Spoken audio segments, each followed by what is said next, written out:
Welcome back. Today we're talking with Charlein Barni about BCM and the customer experience. Charlein, great first segment there. Lots of interesting information and perspectives, and some I can honestly say have not been said on the show before regarding customer experience. So thank you very much for that. Now let's move to focus a little bit on BCM itself. And I know you have some opinions on the life cycle. So Yeah, can you explain to some of our listeners who are around the globe the BCM life cycle? absolutely. I have a passion for it. I think it's incredibly important. So the business continuity life cycle, it starts with the implementation of your program. It's very important, as I mentioned earlier, to scope the program, to understand, work with executive leaders, those senior leaders to understand what the mission critical functions are within the organization. Understand what is mission critical. What do we, if it was leveled today, what would we have to, stand up?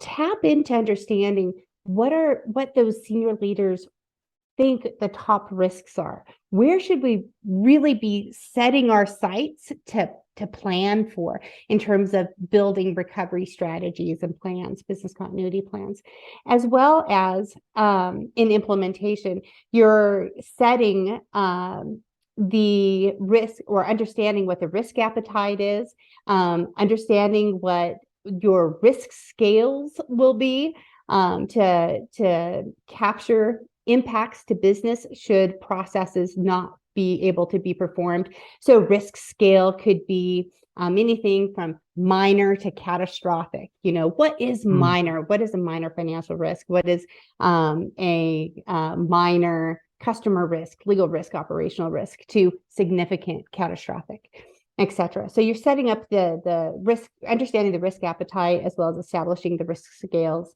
and as well as establishing your steering committee. Who are you going to be rolling the information up to about the establishment or the implementation of the program? So implementation. So the life cycle implementation is the first bit. The next bit after you understand. I have a question about that. Sorry. Sorry. What if executives turn around and say, this is what we expect? Oh, this How is do you what we manage that? expect. Well, what is this is what we expect. Um, uh, so if a senior leader is in the room and we're talking about what is critical within your area, what are your top risks, and the senior leader comes back and this is what I expect. I expect you to only take 30 minutes of my people's time, and we're gonna just make it quick and easy, and we're gonna get that plan in place, and we're gonna do our day-to-day business outside of that. Then it's a matter of having them understand the importance of having plans in place to continue operations, right? Communicating to them the possible threats. We're in a very busy world right now. Having them understand, listening to what they consider as a top risk, having them understand, or realize the need to have plans to address what they find to be those top risks, what's keeping them up at night. It's building that relationship, having them know that you're there to protect the livelihoods of the people that work for their organization. You're there to protect the experience of the customers receiving the products and services being delivered. So when the leader comes back and says, well, this is not exactly what I expected, it's having an honest and open conversation about the necessity to have these plans in place. Good example, pandemic. A lot of us in the business continuity niche, we went forward and we were planning for loss of facilities and loss of technology. And we, had that boilerplate pandemic plan on the shelf, and it was dusty. And we didn't talk about it a lot. We really can't plan for everything, but we can plan for our key loss areas at least. So we can plan for the loss of facility, technology, vendors, our people, and it's just a matter of having them understand, that we need to do that. The implementation piece, that you get, I think we face resistance. We do. The company, or the organization. So it could be that public sector or whatever, the small to medium-sized group, whoever. We're always looking to do what we do. We showed up to do the payroll. We showed up to do the HR. We showed up to talk to the customer, but we didn't show up to sit down, build a plan if we couldn't do those things generally. Right. It's usually in the back of the people's mind, but now in this busy world, it really is front and center. Extremely front and center. The personal resilience, the professional resilience is so important. It could be wellness. It could be, what am I doing to make sure I'm healthy to go forward mentally, physically, emotionally? I can go on forever, but implementation, first part of the life cycle. It's kind of getting them to like with them, get the what's in it for me, get them to understand what's in it for them. Yeah. How they're going to benefit. What's his name? The why guy, Simon. Oh, it's going to drive me. The why guy. For anybody who listens to this podcast, I guess Google why and Simon. I can't think of his name right now, but the point is, to your point, what's in it for me? Why am I here? Why should I do this? Help them understand, put it in their hand, help them see it. Very, very, very important. And we all want to succeed. Nobody wants to fail. Nobody shows up to fail. We all are in it to win it. So implementation, scope, establish what is mission critical, your risk appetite scales, steering committee, and the layout of the program. So next. BIA, so business impact analysis. It's a matter of understanding what are the mission critical processes within the organization. So maybe for mission critical process, let's say a church, or maybe, I don't know, it's just an example. A mission critical process is keep the doors open. You want your practitioners to be able to come in through the door and sit in the seats to hear whatever good message is going to come out, right? So a mission critical process there is your facilities people. You want to capture in the BIA, what are the mission critical processes within the organization? Then you want to identify what the resources are that are needed to perform the mission critical process. If you're a large corporation, maybe it's your customer service department. What do those customer service people need to take those phone calls? What technology, facilities, vendors you're dependent upon to perform, have that process in place. And then capturing what the impacts to the organization are or is, should those people not perform those mission critical processes. It's a business impact assessment, right? So what is the impact to our organization should these processes not be fulfilled? And capturing that information in that moment in time. There's great debate on if the BIA should be performed. Adaptive BC, great book out there. So that's another thing to Google. There's a whole conversation on if a BIA should be performed, business impact analysis. I think it's pretty important personally. And I'd love to have that conversation with anybody. But nonetheless, you're, again, establishing mission critical processes, the tools needed to perform that process, and the impacts to the business should the process not be performed. The next step in the life cycle is the plan build.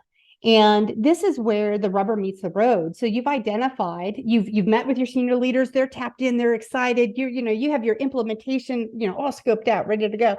Now, you've sat down with their people and you've documented, it's a data gathering, really. Documented all those mission critical processes, people, facilities, technology, vendors. In that BIA, I just want to go back to how important the BIA is. That's kind of the center point of your continuity program. All that data that you're capturing, it's feeding into crisis management plans, third-party risk management programs, emergency response program. Yeah. It's feeding so much. I think that's something that people that do, whether you do a BIA or not, or some form of it, I think people forget that point, is that the information you do get from a BIA, however you do it, doesn't get utilized enough in other areas. It just gets utilized and focused just for a BCP. But to your point, it can go and be used in so many other different spots. Oh my gosh, there's so much. You can identify redundancy. I hate to say that, maybe I shouldn't. Yeah. Redundancy actually in our world is a very big thing, because here's a good example of redundancy. I collected all these critical systems that are used by the people performing the process, right? The systems. Well, I'm also capturing recovery time objectives, what that maximum tolerable downtime is for the systems they depend on. And I'm going to take that chunk of change, or that good piece of data, and I'm going to relay it to my IT folks to make sure they understand how that system is used, and they have enough information to have good disaster recovery or technology DR plans in place for that application to be ready to be used when that critical process needs it. So to your point, that BIA and that data, it's what are you without it, and it's my opinion, and there's a whole debate about it, but I love that debate. But so then, you have all this data from that BIA. You're going to sit down with those process owners and those people that are going to own and be responsible for the plan.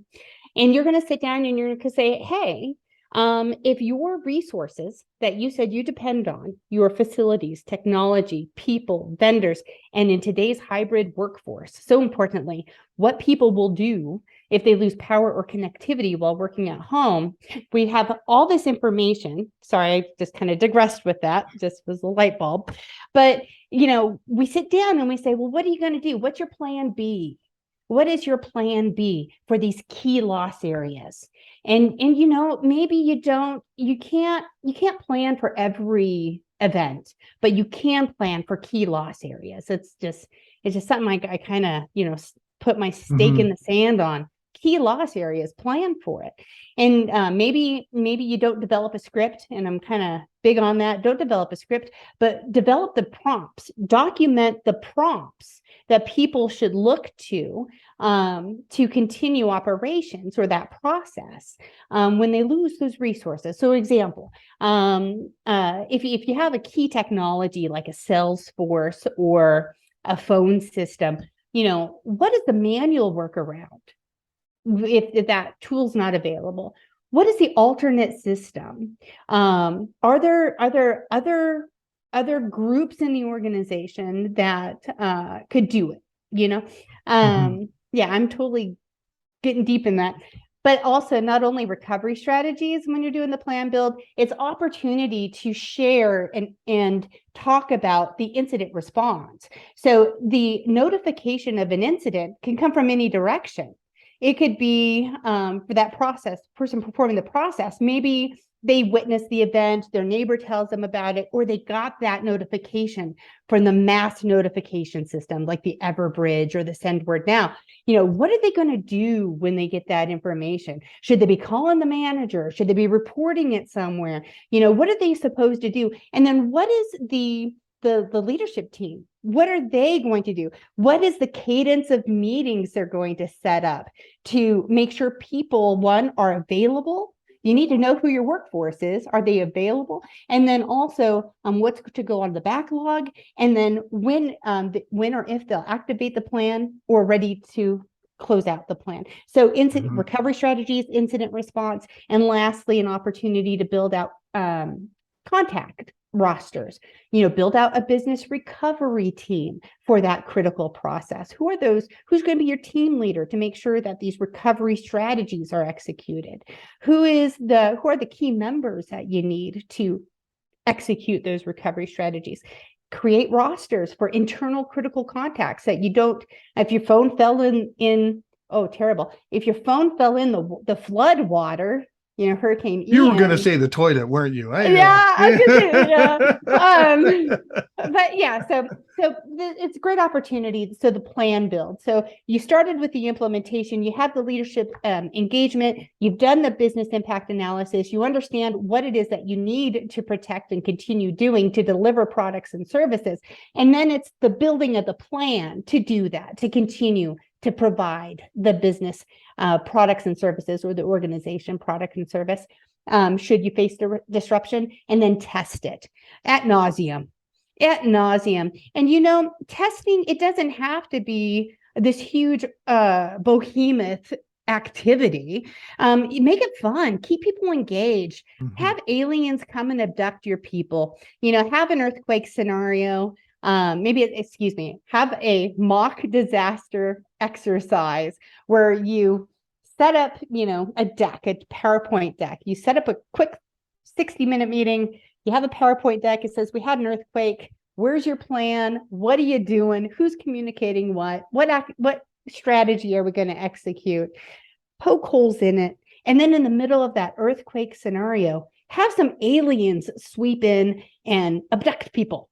This for the mock disaster presentation. Just make it fun, put some injects in there that catch people off guard, breaks the ice, and really opens people up to talk about the possibility of loss.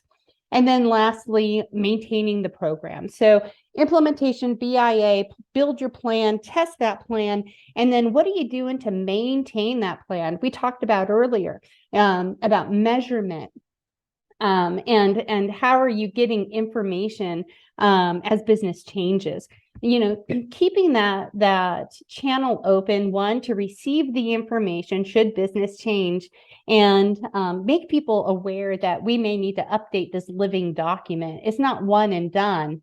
This is like any other procedure, may change, and we may need to update it if business changes. Keep that channel open. And then to the measurement point, have those KPIs in place to make sure you're meeting the goals or those milestones that we talked about earlier when you're implementing and establishing the program.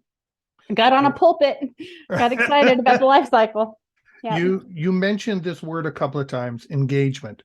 Yeah. Through all those different life cycle phases, how do you keep internal and external customers engaged throughout the whole thing? How do you keep them interested? You may have got their interest at the beginning when you were talking about implementation, but depending on your organization, that could take a couple of years to go through. How do you keep them engaged to that whole thing? I think it's the keeping continual awareness that we all need to be resilient. So that said, it's training and awareness as well as planning. So first, on the training and awareness point, embedding yourself within the organization. Maybe, again, I mentioned it earlier, perhaps it's a preparedness fair during Business Continuity Week. So there's a BCAW, Business Continuity Awareness Week, held by Business Continuity Institute. I think it's thebci.org. But Business Continuity Awareness Week is a great opportunity to set up a week of, maybe it's virtual meetings, just quick lunch and learns to share preparedness information with your staff, present what your program is doing to have strategies in place, present what your relationship is with your community partners. So those at the State Emergency Management Office, what are you doing with them? Have them come talk, to have the Red Cross come and talk, have people from Stop the Bleed come talk. So using awareness weeks and lunch and learns to share information about preparedness, keeping the idea of resilience, the ability to bounce back at the forefront of everybody's mind, having training and awareness opportunities, a lunch and learns. Another training and awareness opportunity to have it at the forefront is in maybe a monthly newsletter or a tip on your internet home site. Maybe it's using your HR department to give information to supervisors, to give to teams about resilience. So training and awareness, as well as those exercise. So when we do the exercise, at the end of it, we typically have key stakeholders in the room. Well, at the end of it, offer, hey, can we come to your teams and share, can we do a little exercise in your team meeting? Can we share about what we're doing in our program? I think keeping resilience, business resilience at the forefront of everybody's mind through training and awareness programs, I think is key. The other part was training and awareness, and then I rambled so much, Alex, I forgot the question. How do you keep Sorry. everyone engaged, How do you keep internal and everyone engaged? external? Planning was my other point. I think when you're implementing the program and you're scoping it, you're also building out what the templates are going to be, what the process is for your business continuity team to execute the continuity life cycle. Keep it clear and consistent, and give people what they will make sure people understand, and build an expectation, make people understand and have a set expectation as to what they will receive. So again, through those, setting those processes, setting up those templates, and don't make it stale, make it fun, make it engaging.